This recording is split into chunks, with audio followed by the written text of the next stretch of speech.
Hi everyone, this is your girl Sonya Buchanan with Confident Promises Broadcast. It is time for our December Live Your Best Life Bible Study, and I am going to take it from Genesis 14. Why I chose Genesis 14? Because I feel like it's still just a little controversy between this. This is Abraham and Lot, and the priest Melchizedek, and also Sodom and Gomorrah. We're going to all cover this, hopefully within 9 minutes. How about that?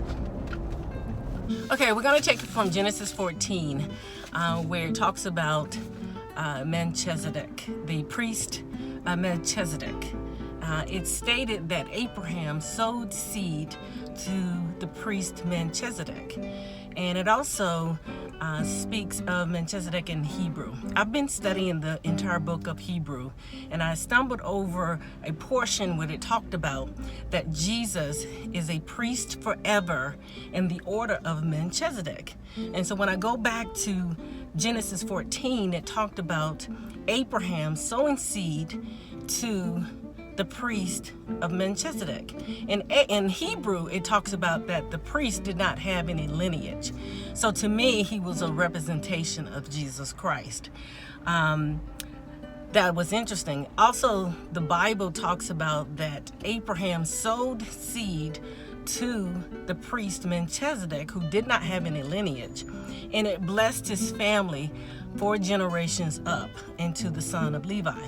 As you know, in Genesis 14, Abraham has not had any children yet, but it still blessed his generations 4 generations up. So if you have any questions whether or not how does the blessings flow, it flows by the goodness and the seeds that you sow within your family, your personal intimate family.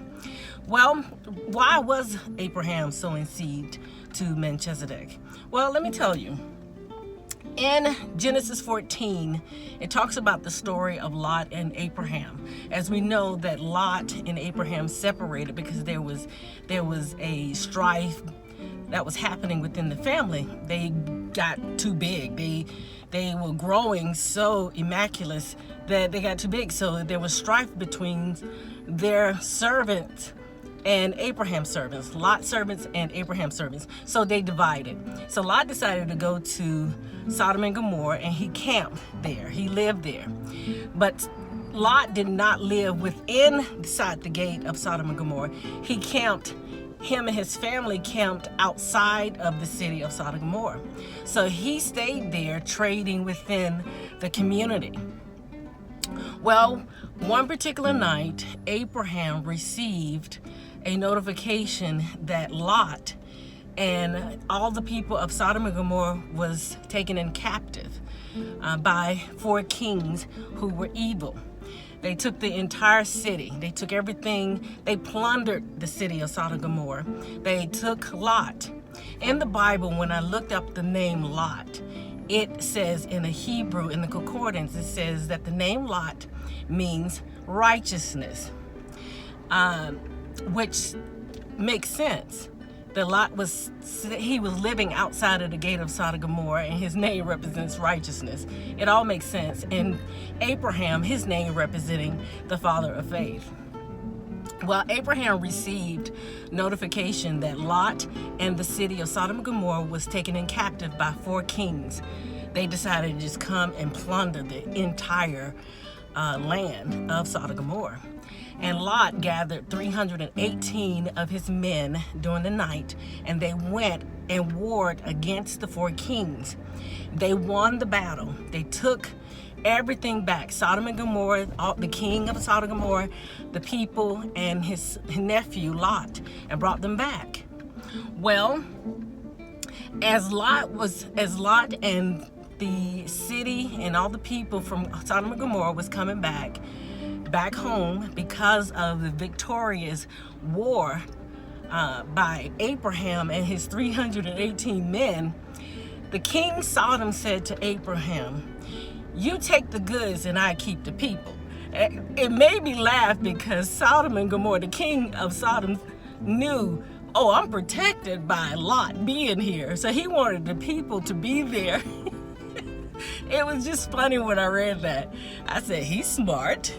And he wanted the people to come back because it was like a protection. Righteousness was protecting him and his family. Although Sodom and Gomorrah was a place of perversion and there was crazy things going on, a lot of sinful things. But because Abraham's nephew Lot was living there outside of the gate, it protected them in some type of way.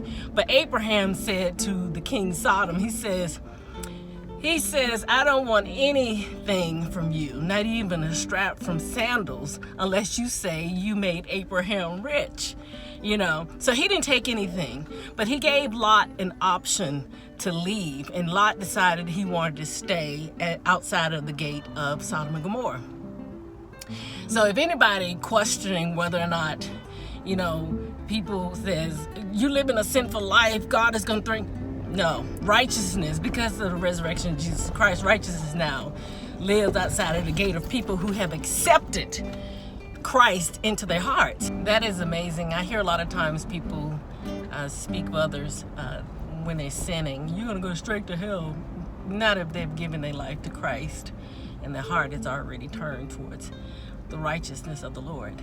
But nevertheless, after Abraham left the presence of King Sodom, he journeyed going towards his land where he lived. And the priest Melchizedek met him on his way back home. And that is where Abraham sowed 10% of all that he had to the priest of Melchizedek. And before Abraham sowed this 10% of what he had, Melchizedek blessed Abraham and told him, he said that, blessed are you, Abraham, the possessor of heaven and earth. And after Melchizedek blessed Abraham, Abraham turned around and gave the priest 10% of all he had. Now, after that occurred, Abraham went back to his homeland, which is the land of Canaan, and the Lord met with him and reminded him of his promises. And after that, the Lord appeared to Abraham and informed Abraham and Sarah that at that particular time, that next year he will have a son from his own womb, his own body. And the son Isaac will be born in his home, which was true. Those are the two things that I want to talk about and clear up, is the seed sowing and also the land of Sodom and Gomorrah. Later on, I do want to say this, after the Lord showed up to Abraham and informed him that next year that he would have a son, that's when the Lord informed Abraham that he was going to destroy Sodom and Gomorrah. And why did he wait to destroy the city? Because Abraham, who represented righteousness, was there for them, and they still did not want to give their hearts over to the righteousness of Christ. They did not want to give their life over. And this is where we talk about, if you sin, well, if they would have accepted Lot inside the gate, they probably would have been saved. This is the reason why Sodom and Gomorrah went up in flames. And far as Lot's wife turning around, I hear this era all the time, that she turned around, even though she got the instructions not to turn around and look at the flaming fires of Sodom and Gomorrah. She turned around and turned to a pillar of salt. Now, the pillar of salt representing, this is the most interesting part. In the Bible, it says that the saints are the salt of the earth. She turned around in despair, out of passion, out of love for the city. She turned into a pillar of salt. Now, the Bible interprets itself. Now, if we are the salt of the earth and she turned into a pillar of salt, she had to have a lot of compassion for this city. But that's all I want to talk about today in Bible study, and I hope you were blessed. If you want to hear this message again, you can look at our YouTube page. Until next time, you guys, this is Sonya Buchanan with Comfort and Promises broadcast. Bye, y'all.